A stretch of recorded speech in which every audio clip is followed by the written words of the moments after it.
Ici, au Japon, tu ne marches pas 100 mètres sans tomber sur une machine. Des distributeurs automatiques partout, des bornes pour commander ou encore des caisses où tu ne parles à personne. Tout semble pensé pour fonctionner et presque sans humain. Mais est-ce que c'est parce que les Japonais adorent les robots ou est-ce que c'est parce qu'ils en ont besoin pour faire tourner leur ville?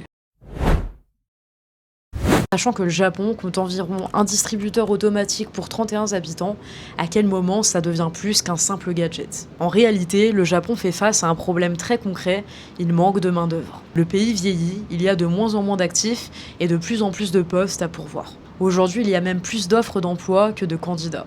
Alors, dans beaucoup de secteurs, les machines ne remplacent pas les humains, mais elles compensent leur absence. D'après une enquête, 60% des entreprises japonaises disent automatiser pour faire face au manque de travailleurs.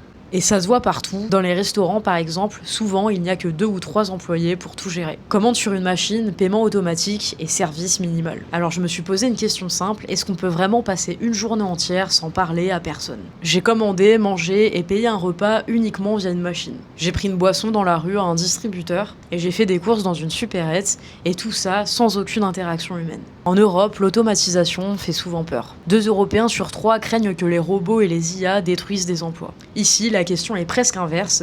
Qui fera ces emplois s'il n'y a plus assez de travailleurs? Et c'est peut-être ça le vrai basculement.